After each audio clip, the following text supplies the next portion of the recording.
Side rear window regulator is broke, and it looks like these little rollers right here broke. One of them broke in the back. This back one broke. I'm gonna try to install it.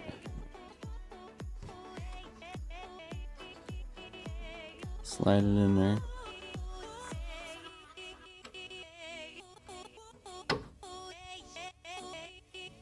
With the clip pointing towards the outside of the car.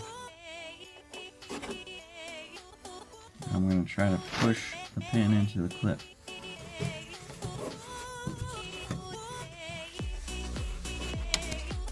Alright, I got it clipped in. It takes a little finesse and a little bit of lubrication, but it'll clip in. I take another roller with the clip in at the top, right there. Slid in the channel.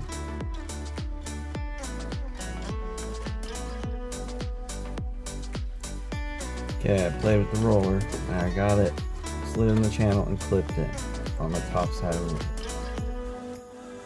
Now that both clips are clipped in, I lubed up the slides. Alright, check the function.